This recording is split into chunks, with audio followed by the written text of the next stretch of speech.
And we look forward to seeing what we'll get here at the beginning of this race. Man is going to get an early jump. She comes around turn number 4. They are side by side behind that. And we are green for the season finale at Homestead-Miami Speedway. Brandon Wagner with a great jump. He slipped by Charlie Kimball. 3rd, 4th, and 5th are side by side into turn number 1. Meanwhile, Brandon Wagner dances to the high side of Pippa Man. Kevin, look at that run down the banking in 2. Brandon Wagner shot out of a rocket, and he has the lead heading down the backstretch. Wagner, who started on the pole last year at Chicagoland Speedway, making just his 5th start of this season. They are bunched up back in the pack. Pippa Man still running 2nd. Charlie Kimball is backing up a little bit. He's fallen back to the 4th position. And Wade Cunningham has moved up to 3rd, and Cunningham has a run now on Pippa Man and will try to go to the outside in turn 1 to grab 2nd. Ari Lyondike Jr., after spinning a couple of laps ago on the opening lap, has now picked off 4 cars, getting ready to pick off his 5th as he exits turn number 2. He's moving up in the pack. Meanwhile, Brandon Wagner has the advantage as they enter turn 3. Wade Cunningham is the car to watch, though. He started once this season when he won his 3rd Freedom 100 at Indianapolis, and now he has moved his way up to the 2nd position after starting 5th. At the line, completing lap number 2, it's Brandon Wagner leading by about 4 car lengths on Wade Cunningham. Pippa Man is 2 back. Then Charlie Kimball runs in 4th, another 4 car lengths back.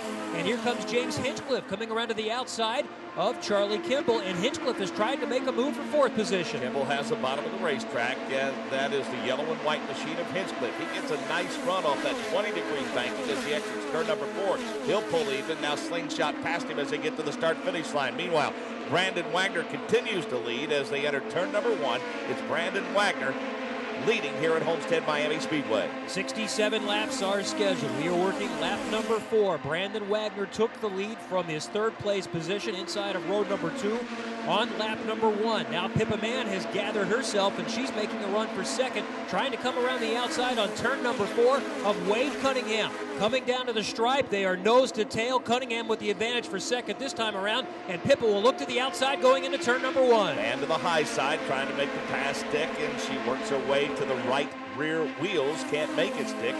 Cunningham exits the banking, and he has the advantage. Pippa right there in the tire tracks. They both start to pull up on Brandon Wagner now as they enter the halfway point between 3 and 4.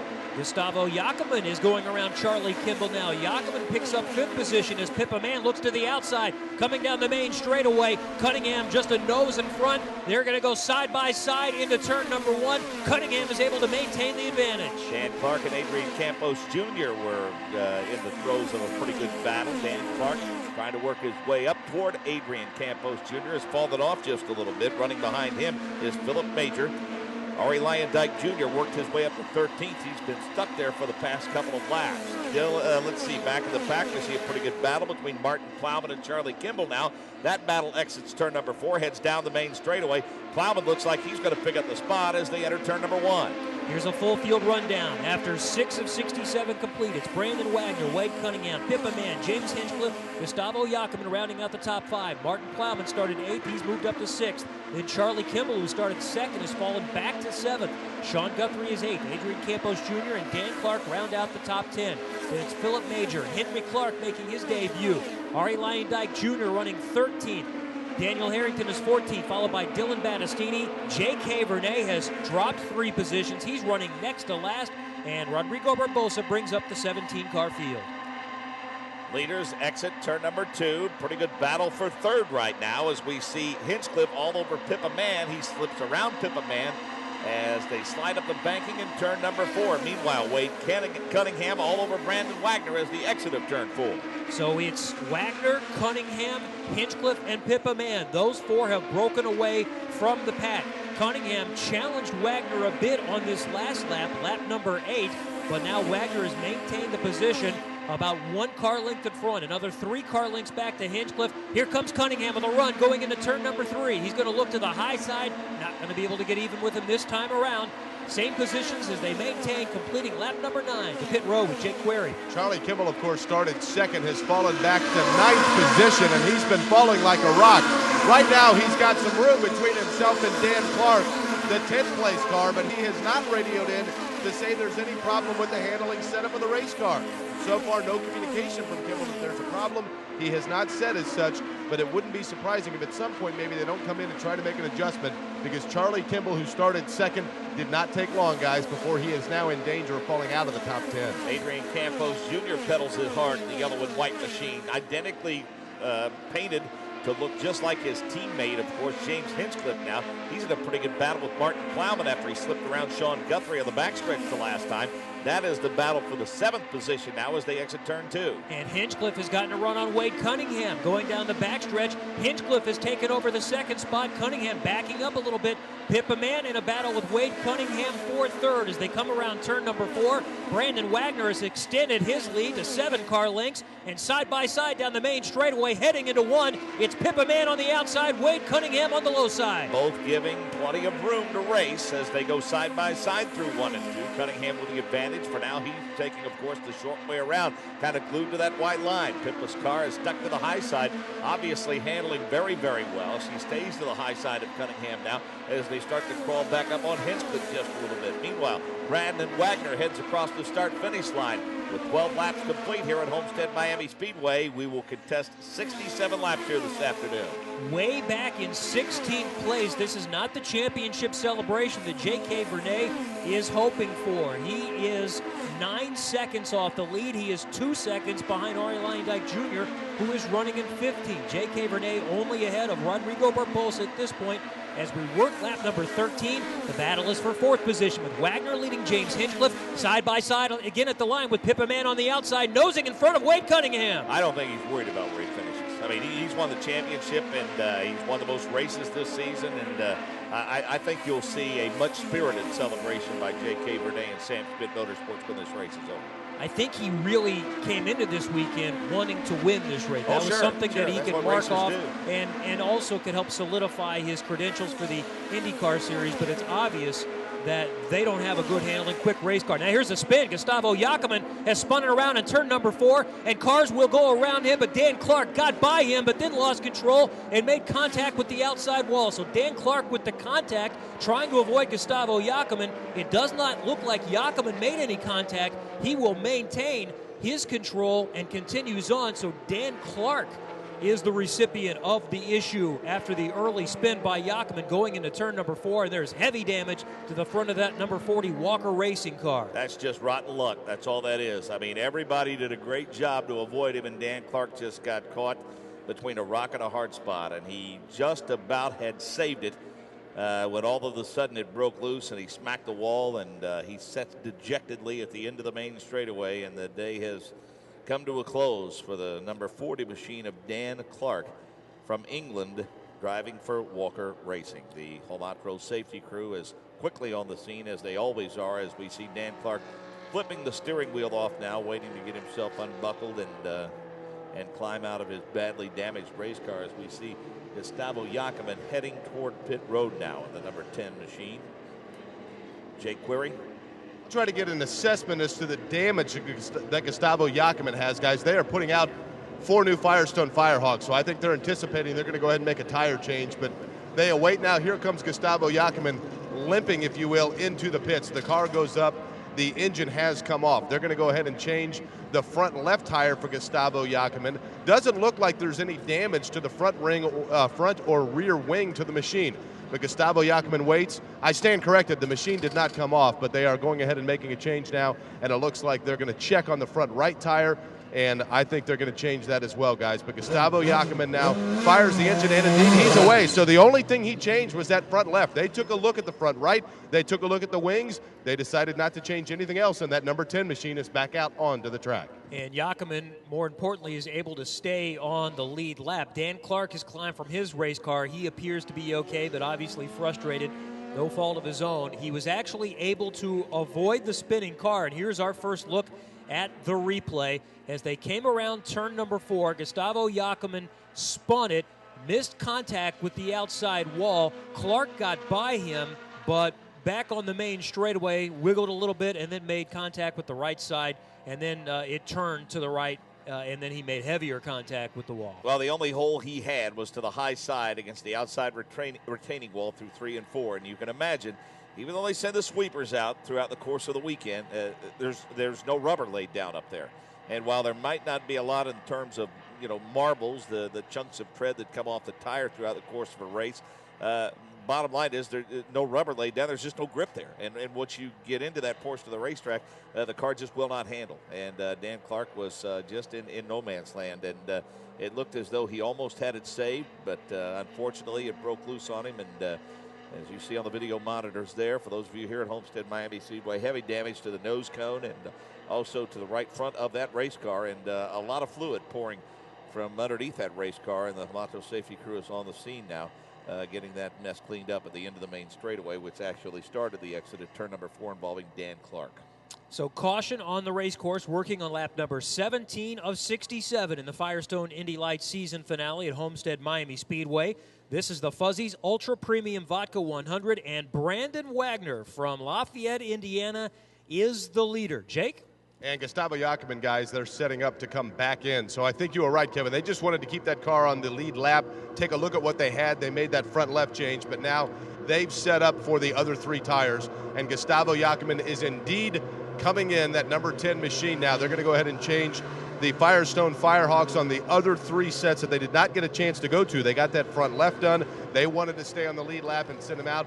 And now what would be otherwise a routine stop, if you will, except for, of course, it wasn't planned originally. They go ahead and change those other tires for Gustavo Jacobin. Well, go ahead, Kevin. Brandon Wagner in front, and his best finish so far this season is 8th at Indianapolis and at Kentucky. This is his 5th start of the season. Last year, he made 7 starts for Davey Hamilton and Kingdom Racing with a best finish of 11th at Indianapolis and also Kentucky. Earned his first career pole position at Chicagoland Speedway, and Wagner has been in control so far here today. Back to pit road with Jake. Derek Walker has, as he stands here by the machine and takes a look at the machine and the incident that happened. Wrong place, wrong time. Best way to describe it? Yeah, it's pretty well the way you would say it happened. Unfortunate because guys had a really good car there and it was moving up through the field, and accidents happen. It's just one of those things. Up and down season, I look back and I think first off to Toronto. I know about the excitement that Dan had with a good finish there. How would you first off, let's say from a driver's standpoint, assess what he was able to do this year? Well, I think that Dan approached the year pretty well the right way, which was he knew we didn't have a huge budget. He drove as conservatively and as fast as he possibly could, got some good results. And I think established to everybody that he wants to be in open wheel racing and he wants to be in America. So I think he did what he could with the resources we had, and the team, right to do the same thing. So I think overall he did a great job. And that goes for the team as well. Would you say that you met expectations with, as you said, a smaller budget that you had to work with? Well, we're trying to rebuild our team back into the IndyCar series. So Indy Lights is the road to Indy, right? So as well as teams and mechanics and drivers, we're all trying to get back in the main event. So I think we had another year to establish our intentions, and we'll keep on doing it as long as we can raise the bucks. I remember talking to you at the beginning of this season, and we talked about the road to Indy, and you were open about the fact there are always speed bumps. Have you cleared some of those speed bumps, and where do you stand as far as getting a team back into the Eyes Out IndyCar series?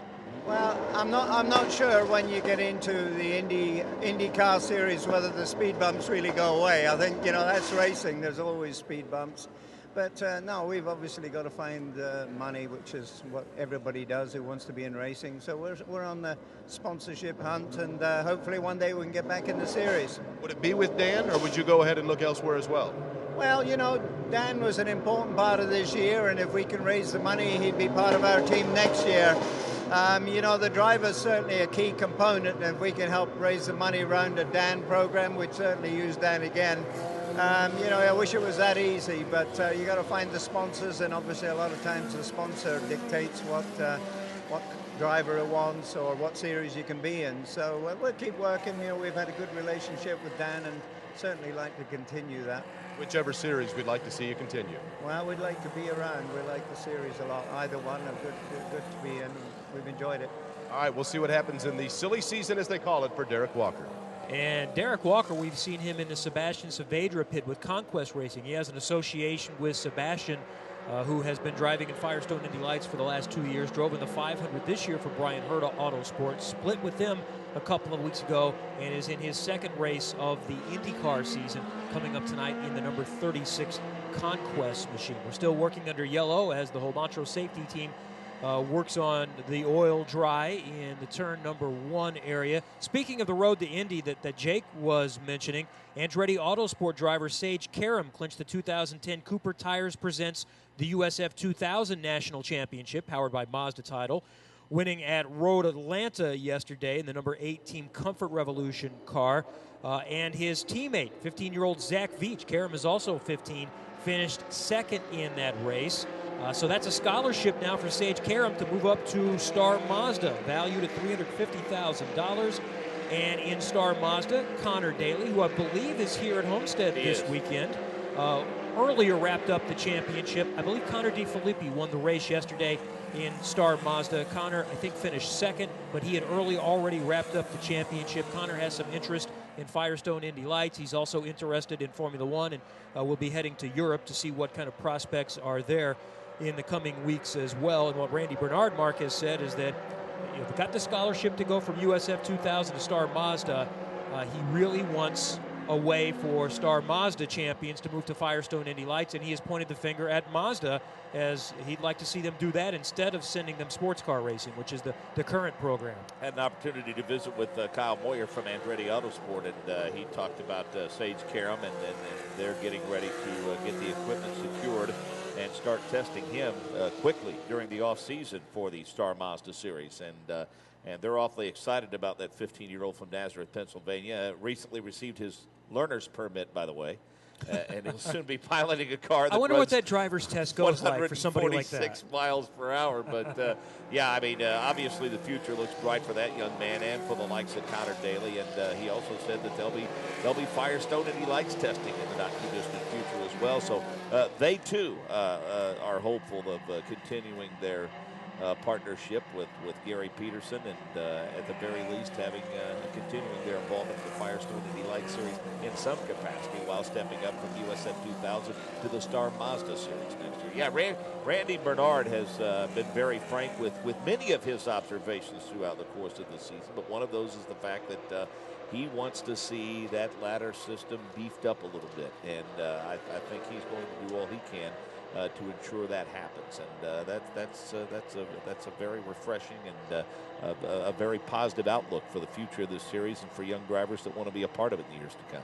A couple of other news items from today. Graham Rahal, about 45 minutes ago, spoke with the media here at Homestead-Miami Speedway and announced sponsorship for 2011 with TBC Retail Group with brands that include Service Central, Tire Kingdom, and he said he should have a team to go along with that here in the coming weeks. So sponsorship on board for Graham Rahal. He told me yesterday when I asked him how confident he is that he'll be full-time in the series next year. He said, yes, I'll be a full-time driver next year in IndyCar, and that's part of silly season. Dan Weldon, his situation has been well documented this weekend. It was learned on Thursday evening that there is a lawsuit involved with Panther Racing, and we learned yesterday in a statement from both Weldon's people and also from Panther Racing that lawsuit has been settled. I had been hearing that there is still a distinct possibility of Weldon returning to Panther Racing next season. Quotes in the Indianapolis Star this morning from Weldon's agent also saying the same thing,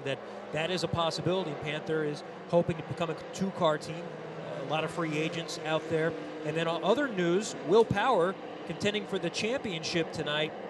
As recently as a few weeks ago, he said his situation was not settled for next year. But Roger Penske said yesterday in the Indianapolis Star, or in the Star that was published today, that Power is now under contract for the 2011 season. Ryan Briscoe's situation is not settled either, but Penske said team officials are very close to securing Briscoe to complete a return for a three-car program next year. Going to be interesting to see all the shuffling, if there's much shuffling at all. There always is in some instances, but you would like to think that among Andretti Autosport and Penske and Ganassi, you would like to think that those situations are pretty stable and pretty solid. been much talk about some possibilities in Panther Racing, and who knows, this partnership they've had with Vision over the past couple of events has worked out very, very well with Dan Weldon and Ed Carpenter. They've been pretty stout on these ovals, no question about that. We are set to go back to green, working on lap number 24 of 67. Next time by, it's Brandon Wagner. He's led since the opening lap. James Hinchcliffe, Pippa Mann, Wade Cunningham, Martin Plowman, Adrian Campos Jr., Sean Guthrie, Charlie Kimball, Daniel Harrington, and Philip Major rounding out the top 10 at Homestead-Miami Speedway, and they are green. Wade Cunningham drag racing with Pippa Mann for that third spot down the main straightaway. Cunningham looks like he's going to slip in front of Pippa and grab that third spot. He does. Meanwhile, Hinchcliffe all over Brandon Wagner. Kevin, Wagner got a pretty good restart at the exit of turn number 4, but look at the run Hinch is getting to the high side in 3. Here he comes looking to the outside. Brandon Wagner has finished no better than 8th in his part-time involving 3 seasons in Firestone Indy Lights. Well, he's been pretty dominant here so far today. And Wagner still by half a car length over Hinchcliffe at the line. Wade Cunningham is in 3rd. Pippa Mann is now battling with Martin Plowman for the 4th position, and Plowman has it. All of a sudden, he hit the button Martin Plowman did down the back straightaway the last time. He picked off Pippa Mann. He's got some clean racetrack in front of him. He's hoping to suck up on the 3rd place running Wade Cunningham in that number 77 machine. Cunningham takes a peek to the bottom side of Hinchcliffe as Hinchcliffe washes up the banking now in turn 4. He wants the bottom of the racetrack. Hinch now trying to draw a bead on Brandon Wagner as they enter turn 1. Keep an eye on Wade Cunningham. He's closing in on Hinchcliffe, is looking to the outside of Wagner for the lead. 1, 2, 3 are close together as Pippa Mann battling for 4th looks to the low side of Martin Plowman. Plowman's going to hold off the position for now. Cunningham has won 8 times in Firestone Indy Lights. Only Alex Lloyd has won more. Cunningham is 1 for 1 this season, winning at Indianapolis. He's in 3rd, still a car length behind Hinchcliffe, who runs a half a car length behind Brandon Wagner for the lead. He and Pippa Mann close up a little bit as Martin Plowman now slips back around Pippa Mann. He'll grab that 4th spot. James Hinchcliffe, meanwhile, sets up about a half a groove through the corners higher than Brandon Wagner, but once they get to the straightaways, he's right at the tire tracks. Another great run down the back straightaway for James Hinchcliffe. His car right now prefers the high line. Wagner stuck to the bottom, and Hinchcliffe has to be careful about the car washing out at the exit of the turn because he does not want to open up the bottom for Wade Cunningham. Hinchcliffe is not going to win the championship. J.K. Vernay clinched that by starting the race, but he still has a chance to get his 4th win of the season. Hinchcliffe is set to be 2nd in the championship. As far as points are concerned, the best battle up front, Charlie Kimball has just a 7-point advantage on Martin Plowman. They are teammates with AFS Andretti Autosport, so we'll keep an eye on them. Plowman running in 4th, and after starting 2nd, Charlie Kimball has dropped back to 11th. Still 1, 2, 3 close together at the line with Wagner, Hinchcliffe, and Cunningham. Kimball is in danger of losing a spot to Dylan Battistini. Battistini of that number 29 machine, William Rast car. That's the car that Sebastian Saavedra had piloted for most of the season, but Battistini is in it this weekend. Pretty good run so far this afternoon for Sean Guthrie and Daniel Harrington making returns. Now Hinchcliffe finally sees the bottom of the racetrack open up. He grabs the spot in turn number 3. They'll go side by side. He and the leader, Brandon Wagner, now as they head to the start-finish line. Nose to nose, side by side, coming down the main straightaway. Brandon Wagner still has the advantage as we complete lap number 30. Hinchcliffe got around him on the 3 and 4 area, but Wagner, impressively, Mark, was able to hang on to the lead with the more experienced driver. And Cunningham is lying in wait, seeing what's going on between the front runners, Wagner and Hinchcliffe. They continue to duke it out side by side, and Cunningham is right there. Meanwhile, Martin Plowman and Pippa Mann continue to run side by side. That's the battle for 4th to the start-finish line. Plowman now slips in front as they enter turn 1. So it's Wagner, Hinchcliffe, Cunningham, Plowman, Pippa Mann, top 5. Daniel Harrington started 14th, has worked his way up to 6th. Adrian Campos Jr. started 10th. He's worked his way up to 7th. Harrington making just his 2nd start of the season. He was an emergency fill-in for Brian Herta Autosport at Kentucky and was taken out early in a crash. Harrington this weekend is driving for O2 Racing Technology, operated by Mark Olson and Genoa Racing. And Quamtel, the sponsor, is based nearby in Fort Lauderdale. To the high side, Hinchcliffe takes a peek through 1 and 2. Now tucks right in behind Brandon Wagner now as they exit turn number 2. Hinchcliffe with a nice run to the bottom of the racetrack. Going to see if he can make the fake the pass stick this time. Can he come storming back to the high side? Wagner. Hinchcliffe's car's been working well to the high side. Last couple of laps, we've seen him get to the bottom and have some success. Wagner comes screaming out of turn number 4, wants to grab the spot back into turn 1. Hinchcliffe is scored as the leader, completing lap number 33, but Brandon Wagner impressively again is not giving the spot up. He likes the high line. Hinchcliffe got all the way in front in turn number 4, but once again, by the time they get to the backstretch, Brandon Wagner is back in front. He is hooked up on the high line here today. Wagner's car working very well at the exit of turn number 4 as we're preparing for the halfway point. 67 laps to be contested here at Homestead-Miami Speedway. Final race of the season for the Firestone Indy Lights. Your champion is J.K. Vernay, who currently is tooling around this 1.5-mile oval back in 14th place. Brandon Wagner has a teammate this weekend as well, another USAC veteran, although just 21 years old. Henry Clark from California. He is 7th in USAC sprint car points. He's also in the top 10 in midget points. He was the Rookie of the Year last year in the USAC National Sprint Car Series and won his first race at Toledo in July this year. He has a motocross background and just started driving cars in 2007.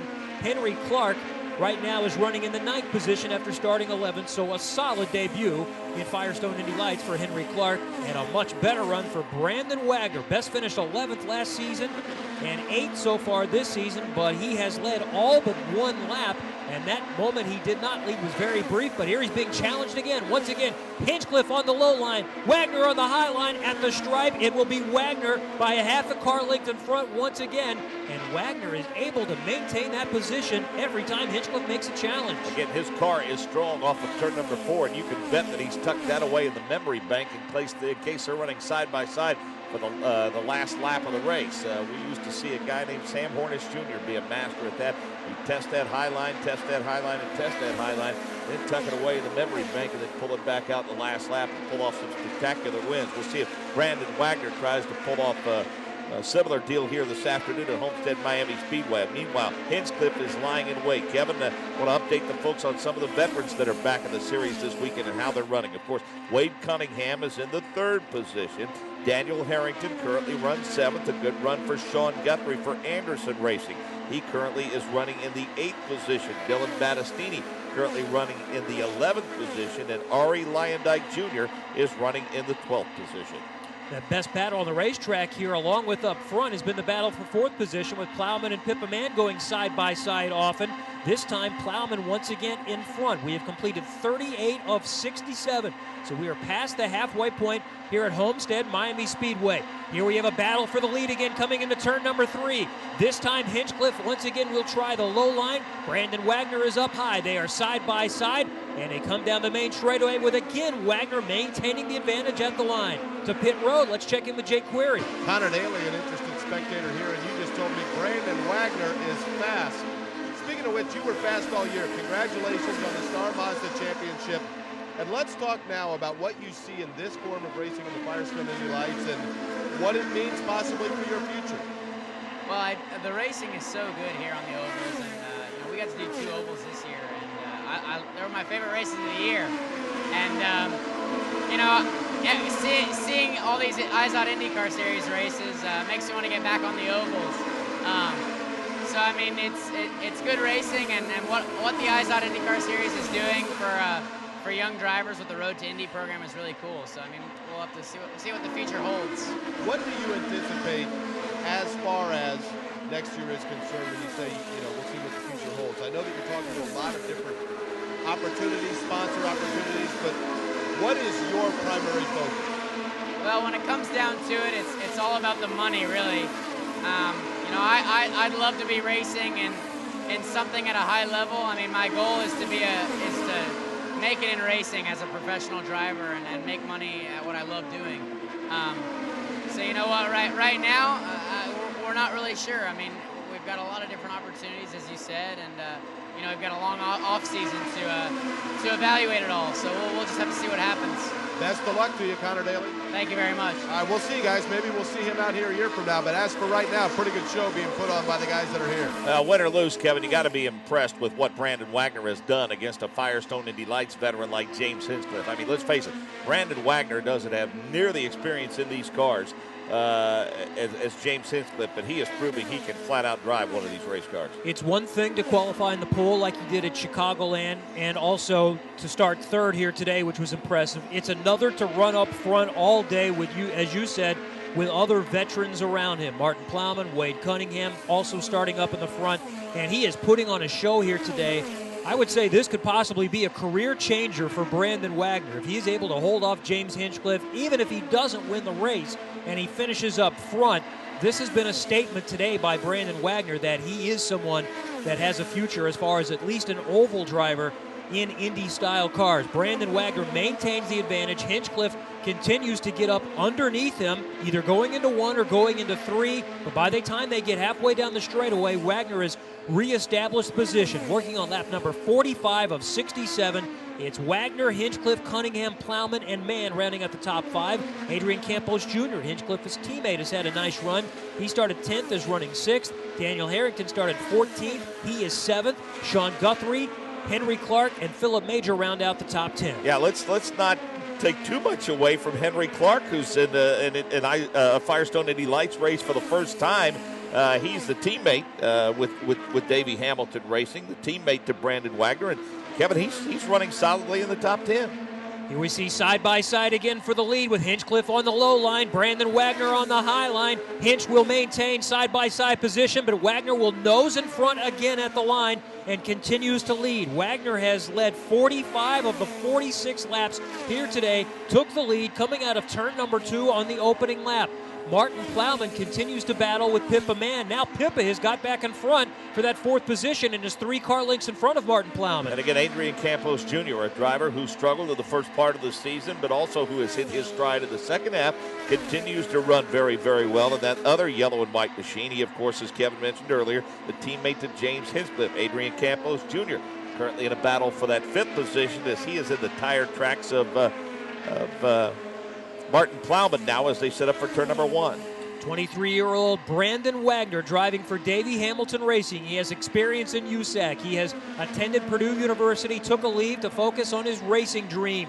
He is living the dream so far today. 3-time winner this season, James Hinchcliffe, is still right on his gearbox, looks to the outside as they cross the stripe, completing lap number 48. They'll deal with lap traffic now. Let's see how this comes into it. Wagner has to go up a little bit higher, and that is the champion, J.K. Vernay, who is having a long race here today. He'll celebrate the championship when it's done. Wagner negotiates him with no problem. Give J.K. Vernay credit for being a sportsman because he got to the bottom of the racetrack and held his line and gave those guys plenty of room to race around him. The next car they will encounter, most likely within a lap and a half or so, is the number 18 machine of Rodrigo Barbosa. It's setting up for turn number 1. But again, they were able to clear the number 7 machine of J.K. Vernay, and now the leaders, Brandon Wagner, having to deal with Vernay, got a pretty nice run of the exit of turn number 4, and he's able to stretch it out to about a car length and a half. But as we say that, here comes that yellow and white machine again of James Hinchcliffe as they're catching Barbosa now. They'll do so down the main straightaway with Hinchcliffe all over Brandon Wagner. And Hinchcliffe has made up some space. When they were dealing with Vernay, the lead stretched out to 3 car lengths. Now they are nose to tail as they get by Yakiman, and to the outside, here comes Hinchcliffe. Brandon Wagner is low. Hinchcliffe is high, working on lap number 51 of 67 at Homestead-Miami Speedway. We have had a fantastic battle out front all day. And I'll tell you, if Brandon Wagner had feathered that throttle at all, there would have been a big, big problem down the main straightaway. Now Wagner loses a bit of momentum at the setup at turn number 3. The car will wash up to the high side. He needs to leave room for Hinchcliffe. He always gets a great run down the main straightaway off of 4, and he does so again. Even though Hinchcliffe may have been shown as the leader, Wagner grabs the spot back now as they exit turn number 2. Wagner once again shown as the leader by 1/100th of a second, completing lap number 51. Out of turn 4, Hinchcliffe was all the way in front, but that high line is the good line for Brandon Wagner, and he had the lead again by the time they got midway through the front stretch. It's Brandon Wagner out in front at Homestead-Miami Speedway in the Fuzzys Ultra Premium Vodka 100. He is a half a car length in front of James Hinchcliffe. Then we go to 2.5 seconds back to Wade Cunningham. Another 3.5 seconds back to Pippa Mann. A half a second back to Martin Plowman. That rounds out the top 5. Then it's Campos, Harrington, Guthrie, Major, Battistini, Clark, Lyondike, Kimball, Barbosa, Vernay, and Yakiman. 16 still in competition. Dan Clark taken out early with a crash on lap number 15 actually. 15. He completed 14 laps. J.K. Vernay running in the 15th position, your series champion. All he had to do was start. Last lap at 171.4. And the leaders turning laps at 184 plus. They were side by side in the exit of turn number 2, but Brandon Wagner with the advantage now as he comes one of his favorite portions on the racetrack handling-wise, the exit of turn number 4. Over and over again, we're seeing Hinchcliffe either going into 1 or going into 3, getting up side by side. He has the advantage at the exit of 2 or 4, but by the time they get to the straightaway, it's Brandon Wagner once again, and now he's starting to stretch it a little bit as they come through turn number 2 on lap 55. It's a 2.5 car length advantage for Brandon Wagner from Lafayette, Indiana. They'll be dealing with more lap traffic. How about this? This is Charlie Kimball they're getting ready to catch, who started seconds. Plowman and Campos Jr. running side by side at the entrance to turn number 3. That is the battle for 5th. It exits turn 4 with Adrian Campos Jr. having the advantage of the exit of turn number 4. Plowman tries to come storming back at the start-finish line as they set up for turn number 1. Plowman right now running 6th, Campos Jr. running in 5th. That's a side-by-side battle now. Campos Jr. grabs the spot at the exit of turn 2. So the way they run, Martin Plowman is going to be able to move up to 3rd in points, and Charlie Kimball will drop back to 4th if they finish this way. The focus, though, is at the front. Ari Lyondike Jr. is going to get split. Hinchcliffe going low, Brandon Wagner going high. Hinchcliffe is nosed in front as they go through the short chute between 1 and 2, but Wagner still stays with them on the high line. Side by side as they near the middle of the backstretch. Not sure they would have tried that move with anybody other than Ari Lyondike Jr. They knew he would hold his line in the middle of the racetrack, and it's a good thing he did because Hinchcliffe went to the bottom side, Wagner went to the high side. But again, at the exit of turn number 2, coming down the banking, Brandon Wagner's car very, very strong. Same thing at the exit of turn number 4. He has about a 1 car length advantage now as they enter turn 2. 57 laps in the book here at Homestead-Miami Speedway. 10 laps remaining. Our analyst on the IndyCar Series broadcast, Davey Hamilton, is spotting up above. We could have a very happy analyst for the IZOD IndyCar Series race this evening, but we still have less than 10 to go. Brandon Wagner trying to hang on the advantage over the veteran James Hinchcliffe. It's a car length at the line as they complete lap number 58. Henry Clark, his teammate, and Gustavo Jacobin are the 2 cars that are next in the crosshairs. Those cars running nose to tail down the back straightaway. Gustavo Jacobin able to work his way around the 37 machine of Clark. Jacobin, of course, a couple of laps off the pace because he was the one who spun, which led to Dan Clark losing control of his race car. Now the leaders exit turn number 4. They are nose to tail. Brandon Wagner leading James Hinchcliffe. Hinchcliffe takes a peek to the bottom side. He'll try to hug the white line now with the setup of turn 1. On the outside, it's Brandon Wagner, as has been the norm. Hinchcliffe has the advantage as they come through 2, but as they exit 2, Wagner will shoot in front, and he's going to be in front by the time they get to the midpoint of the backstretch. Dealing with lap traffic in a couple of cars are in front of the 2 leaders. No problem getting past the first back marker. Wagner is a full car length in front of James Hinchcliffe. Now it's 2 car lengths at the line. They'll come upon Gustavo Jacobin soon. They just got past Wagner's teammate, Henry Clark. He was one of those going another lap down here a moment ago. Now Clark's going to earn some respect for the way he handled that. He got to the bottom side and let the leaders race. Now they're hoping for the same courtesy from Gustavo Jacobin. Jacobin staying to the high side now. The car will slip down just a little bit, but he gives Hinchcliffe plenty of room. Doesn't want to get too high and get up in that dirt and get sucked into the wall. Jacobin hangs on to it. The leader screened by Brandon Wagner now with a 3 car length advantage as they set up for turn 1. 62 of 67, working on lap number 62. 2/10 is the advantage, about 2 car lengths as they come through 2, heading down the backstretch. Brandon Wagner looking for his first win in Firestone Indy Lights. James Hinchcliffe has won 3 times this season, plus 2 previous wins in Atlantics. Side by side coming through 4. Once again, the low side is Hinchcliffe, and the high line is the right line for Brandon Wagner. Boy, he gets such a run at the exit of turn number 4. I mean, Hinchcliffe had the advantage by about a half a nose cone as they went through 3 and 4, and then all of a sudden out of turn number 4, Brandon Wagner just climbed on the throttle, and that car roared down the main straightaway. And Kevin, as they enter turn number 3 now, Hinch trails by about 4 car lengths. This is the direct opposite of what we often see on these ovals. So many times we see someone on the high side get up even, going into 1 or 3, run side by side for a while. but then the car with the low line is going to maintain the advantage and reestablish it once they get back on the straightaway. Charlie Kimball now is going to be passed by Pippa Mann and Adrian Campos Jr. They are going side by side for position. That's a battle for fourth place. So we've had a lot of good battles throughout the racetrack. Campos Jr. now gets in front of Pippa Mann. Hinchcliffe's teammates had a good run. He started 10th. Now he's running in the fourth position. No question, good run for Adrian Campos Jr. The laps continue to click away. Just a handful left now. Brandon Wagner trying to get into victory lane for the first time in his Firestone Indy Lights career. Tall task, though, to tackle when you're being chased by the likes of James Hinchcliffe. The advantage continues to grow for Brandon Wagner. Last time it was 0.4 of a second. We're working on lap number 65 of 67 at Homestead-Miami Speedway. J.K. Vernay has already clinched the championship. The race still be decided. 2 to go here as we get set to come to the finish line with Brandon Wagner in front by now a half a second on James Hinchcliffe. Looking to put Sean Guthrie and the Anderson Racing Machine in 10th place, a lap down. That's how hooked up these front two have been. Brandon Wagner, no problem, down the back straightaway, setting up for turn number 3. Guthrie stays to the bottom side. He gives Hinchcliffe plenty of room to roam as they roar down the main straightaway. Brandon Wagner has about a 10-car length advantage, and Kevin, he sees the white flag. One more lap to go for Brandon Wagner. The 23-year-old from Lafayette, Indiana, is in front by more than a half a second on James Hinchcliffe. Davey Hamilton never won in the IndyCar series. He's not retired yet. He could still get there, but he's about to become a winner as a car owner in Firestone Indy Lights. The advantage for Brandon Wagner is about 8 car lengths on James Hinchcliffe as they come around turn number 4. Start number 13 is lucky 13 for Brandon Wagner as he pulls into victory lane at Homestead-Miami Speedway. Jay Query. Sharon Wagner, Brandon Wagner's mother, was watching, and I could tell the nerves were there. Sharon, congratulations.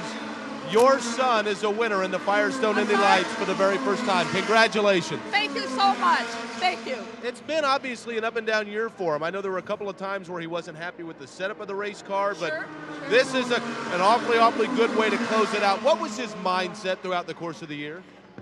You know, he never gives up, and he always has a great attitude about things, and we have a wonderful team. He loves these guys. It's a real group effort. Lastly, let me ask you, what's it mean to have Davey Hamilton kind of teaching him, schooling him along the way? I know sometimes Davey... He's a class act. No, Davey has so much experience that we have nothing but good to say and so much to benefit from everything he's taught us. All right, Davey Hamilton, who of course was calling the race. We'll let you celebrate the win. Thank you so much. All right, Sharon Wagner celebrates. Brandon Wagner will pull into victory lane, and we'll talk in just a few minutes to the first-time winner in the Firestone Indy Lights.